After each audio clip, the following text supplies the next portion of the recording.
Irmãos e irmãs, vamos a mais um momento da nossa liturgia da palavra, momento de fé, de introspecção, de meditação, que eu transmito sempre aqui nos meus endereços telemáticos. @Paulo Roberto Maciel, Maciel 7919. Você vai ao YouTube, tem mais de 10 mil vídeos.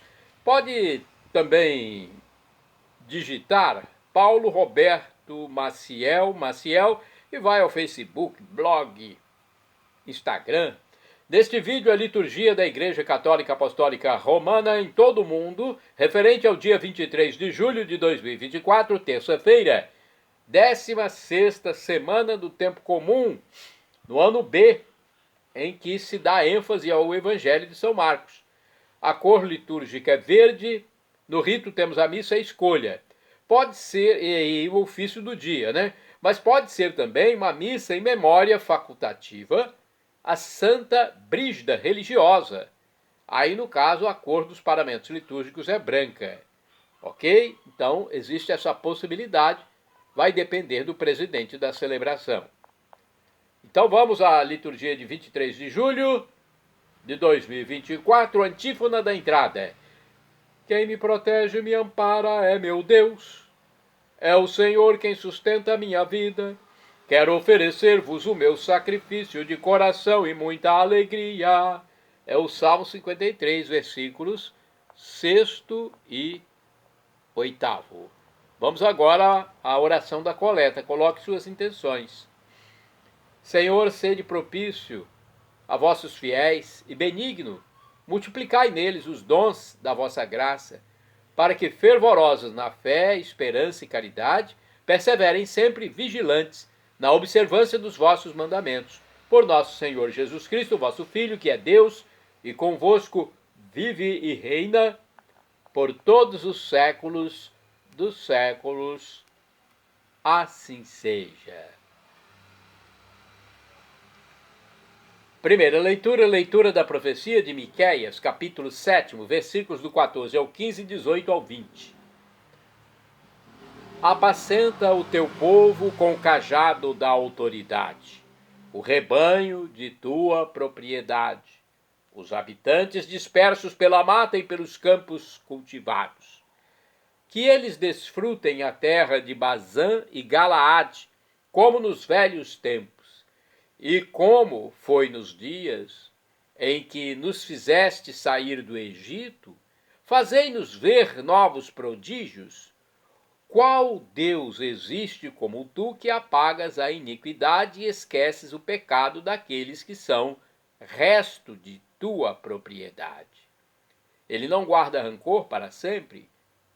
O que ama é a misericórdia. Voltará a compadecer-se de nós, esquecerá nossas iniquidades e lançará ao fundo do mar todos os nossos pecados.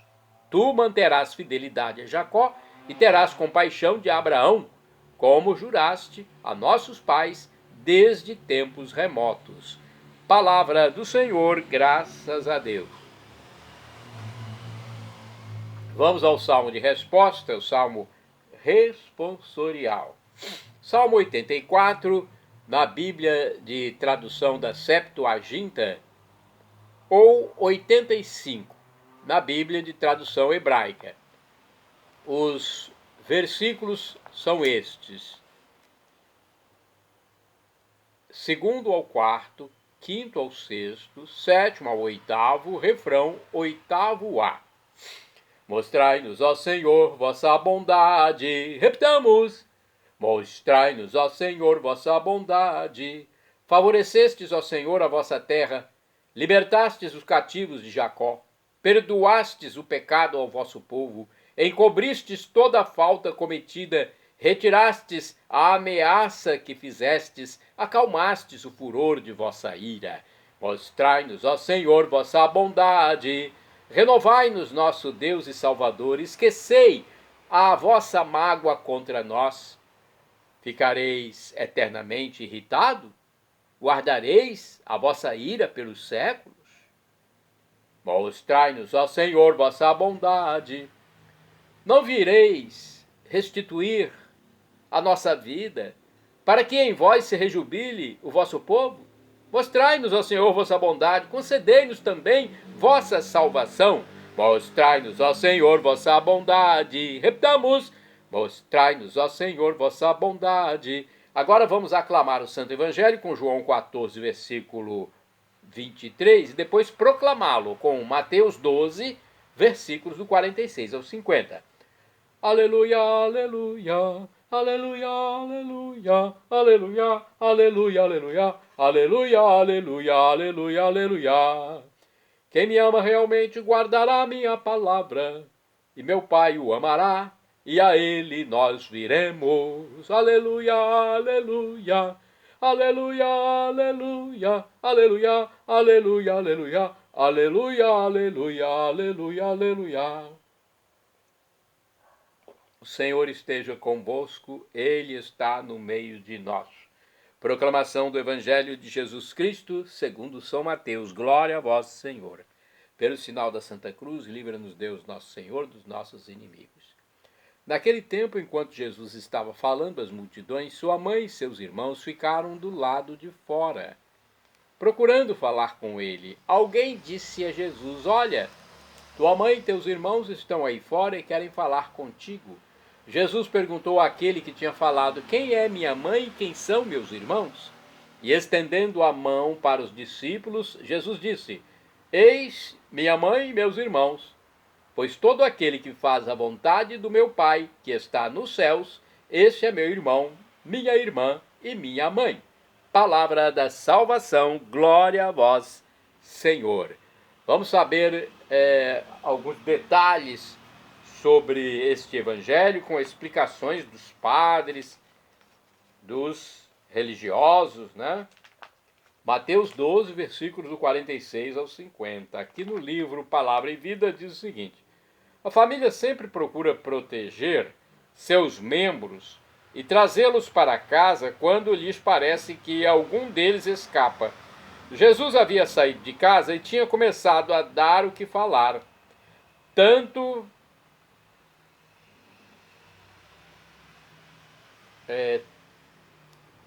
Tanto pregar é quase certo que terminaria chamando a atenção das autoridades, atraindo a infelicidade para ele e para a família. Por isso a mãe e os irmãos de Jesus estavam o procurando, para levá-lo de volta para casa com a melhor das intenções. Mas Jesus está com outro pensamento. Agora ele e os seus seguidores fazem parte de uma nova família, a família do Pai do céu, na qual todos somos irmãos. Vamos à reflexão mais aprofundada, é de Antônio Carlos Santini, liderança da comunidade católica Nova Aliança. E-mail santini@novaalianca.com.br. O título é Esse é o meu irmão e minha irmã.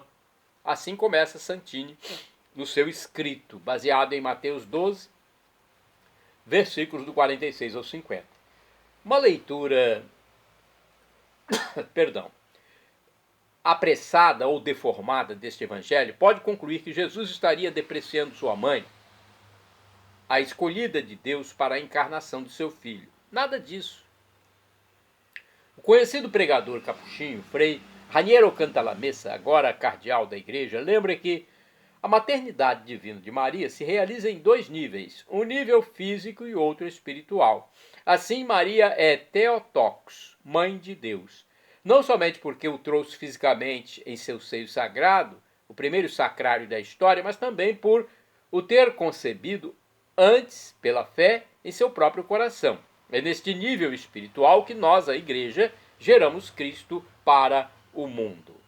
O autor comenta: foi o próprio Jesus quem, por primeiro, aplicou à igreja o título de mãe de Cristo, quando declarou: minha mãe e meus irmãos são aqueles que ouvem a palavra de Deus e a põem em prática. Lucas 8, versículo 21, Marcos 3, versículos 31 e seguintes, Mateus 12, versículo 49. E ele cita Santo Agostinho: entendo que somos irmãos do Cristo e que são irmãs de Cristo as santas e fiéis mulheres, Mas em que sentido podemos ser mães de Cristo? Que poderemos fazer, dizer? Teremos, por acaso, a ousadia de nos chamar mães de Cristo? Sim. Temos a ousadia de nos chamar mães de Cristo? Se vos chamei a todos de seus irmãos, não teria a ousadia de chamar-vos sua mãe? E muito menos ouso negar o que Cristo afirmou. Agora, Agostinho se volta para Maria. A Virgem Maria antecedeu a Igreja como sua figura. Como é que eu, vos pergunto, Maria é mãe de Cristo, senão porque gerou os membros de Cristo? Membros de Cristo sois vós, aos quais eu falo. Quem vos gerou? Ouço a voz do vosso coração, a mãe Igreja. Esta mãe santa, honrada, semelhante a Maria, gera e é virgem. Os membros de Cristo geram, pois com o Espírito, como Maria Virgem gerou Cristo no seu ventre, sereis assim mães de Cristo. Não é algo que está longe de vós. Não está fora de vós. Não é incompatível. Vós vos tornastes filhos, sede mães também. A tradição patrística nos transmitiu um princípio. Maria vel ecclesia vel anima. Maria ou a igreja ou a alma. Isto é, o que se afirma sobre Maria vale também para a igreja e vale para cada alma em particular. É assim que Santo Ambrósio ensina. Cada alma que crê concebe e gera o verbo de Deus. Ensina o Vaticano II. A igreja torna-se também ela mãe, pois pela pregação e pelo batismo gera para a vida nova e imortal os filhos concebidos do Espírito Santo e nascidos de Deus. Eis os irmãos e a mãe de Jesus Cristo. Orai sem cessar, irmãos e irmãs. Eu vos gerei no Cristo Jesus. Agora vamos aos santos do dia. Temos uma santa que pode ser homenageada na missa deste dia 23 de julho. Santa do dia 23 de julho, Santa Brígida, religiosa, filha de um príncipe da Suécia, casou-se com Ulfo, príncipe de Nerícia, tendo 8 filhos, entre os quais Santa Cristina. Depois de uma peregrinação a Santiago de Compostela, junto com o marido, este resolveu fazer-se monge cisterciense e ela fundou a Ordem do Santíssimo Salvador. É padroeira da Suécia e copadroeira da Europa.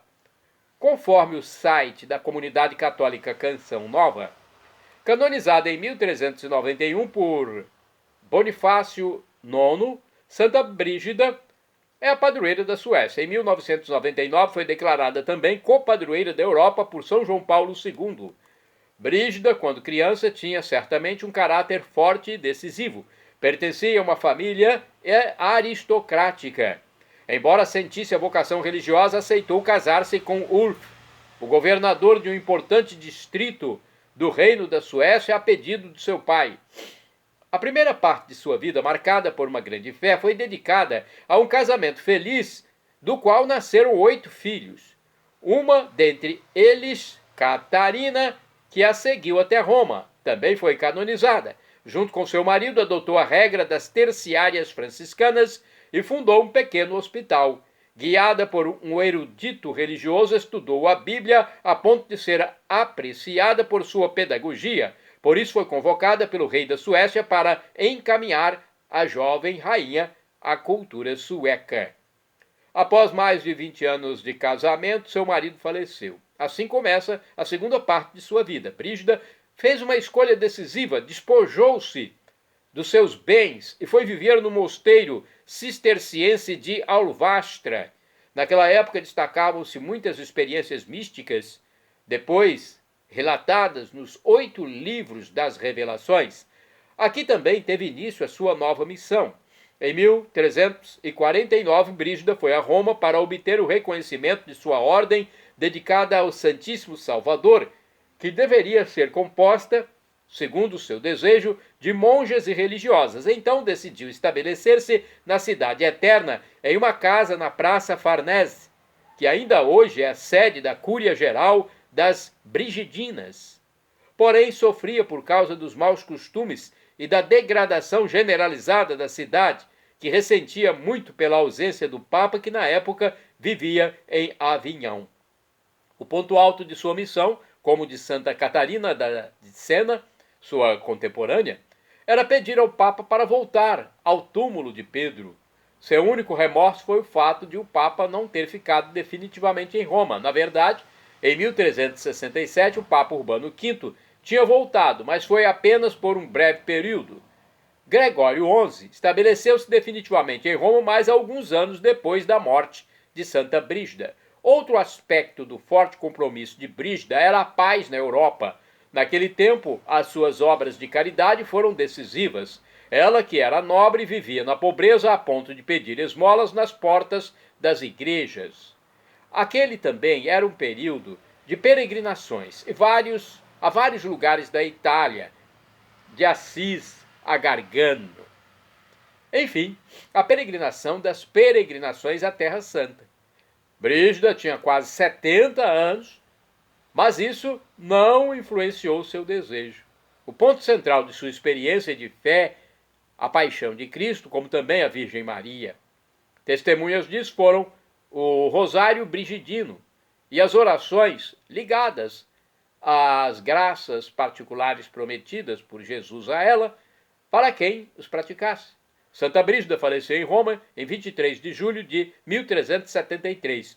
Confiou a ordem à sua filha Catarina, que, ao se tornar viúva, juntou-se a ela quando vivia em Farfa. São João Paulo II destacou, dizendo: a Igreja, sem se pronunciar sobre cada uma das revelações, aceitou a autenticidade do conjunto de suas experiências interiores. A figura de Santa Brígida foi muito querida pelos últimos papas.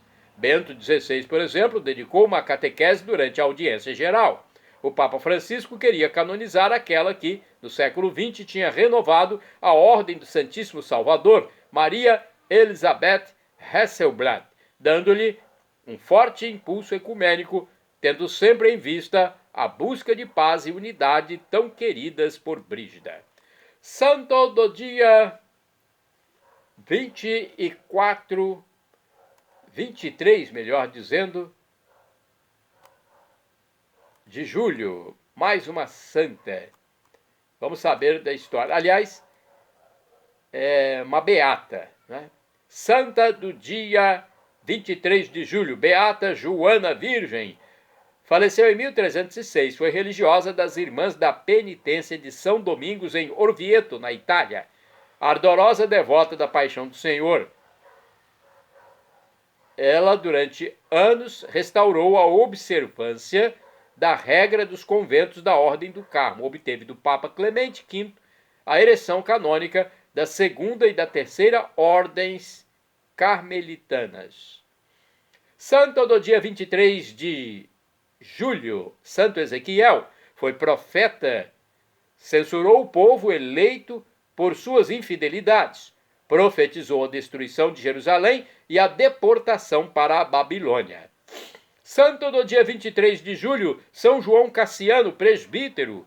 Presbítero é o sinônimo de padre, sacerdote. Do ano 435, João Cassiano, após ter sido monge da Palestina e eremita no Egito, fundou em Marsella, na França, a abadia de São Vítor, composta de duas comunidades, uma masculina e outra feminina. Escreveu as instituições monásticas e as conferências.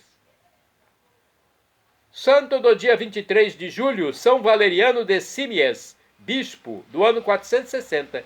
Foi monge, nomeado bispo de Lares, na França, pôs por escrito o exemplo da vida de vários santos para a edificação dos religiosos e do povo em geral. Santo do dia 23 de julho, Beato Pedro Ruiz de los Paños. Foi presbítero, ou seja, padre, sacerdote e mártir. Faleceu em 1936. Foi diretor-geral da Irmandade dos Sacerdotes Operários Diocesanos e fundador do Instituto Discípulos de Jesus. Pedro Ruiz de los Paños foi martirizado em Toledo, na Espanha. Santo do dia 23 de julho, Beato Cristino Gondek. Foi presbítero, ou seja, padre, sacerdote, e também mártir. Sua morte aconteceu em 1942. Franciscano polonês, enviado ao campo de concentração de Dachau, na Alemanha. Ali morreu por causa dos tormentos sofridos. Santo do dia 23 de julho, Beato Basílio Hopko. Ele foi bispo e mártir, faleceu em 1976. Foi um bispo auxiliar de Przov. Basílio Hopko foi encarcerado e submetido a torturas pelo governo da Eslováquia. Contraiu a grave enfermidade que o levou à morte. Shalom Adonai é uma expressão hebraica que significa a paz de Deus. El Shaddai significa o Deus do impossível. Ele proverá. O professor e escritor de mais de 100 livros da Igreja Católica, Felipe Rinaldo Queiroz de Aquino, em seu canal no YouTube, onde responde às nossas dúvidas, disse que Deus pode nos dar uma dessas 3 respostas quando suplicamos algo. Sim, não ou espere. A que for melhor, Ele nos dará. Afinal, é o nosso Pai e é o nosso divino Pai eterno. Até um pai físico dá um não, de vez em quando, para o seu filho, sabendo que aquilo é o melhor. E agora eu clamo do dialeto de Jesus, o aramaico, Maranatá, como dizemos nós católicos, ou Maranata, como dizem nossos irmãos separados, os evangélicos ou protestantes. Não importa a pronúncia, o significado é o mesmo. Vinde, Senhor Jesus. Um dia Ele voltará e será o juízo final. Terminará esse tempo e espaço e o fim da história também se dará. Estaremos numa dimensão totalmente divina espiritual. E muitos vão viver para sempre com Deus Pai, Deus Filho e Deus Espírito Santo, com os santos de Deus, com os salvos e todos aqueles que reconhecerem Jesus como Deus, esse Deus do amor infinito que humanou-se por nós, sofrendo na cruz. Hoje, Ele é o nosso sumo sacerdote à direita do divino Pai eterno. Então vamos viver para sempre com Deus. Após a nossa passagem transitória pela terra, arrependa-se dos seus pecados, creia que Jesus é Deus, seja batizado. Perdão, Senhor, pelos meus pecados passados, presentes, futuros, físicos e espirituais, pecados do pensamento, palavras, atos, omissões, e me dê a vida eterna. Meu Jesus, eu quero a vida eterna convosco. @Paulo Roberto Maciel, Maciel 7919.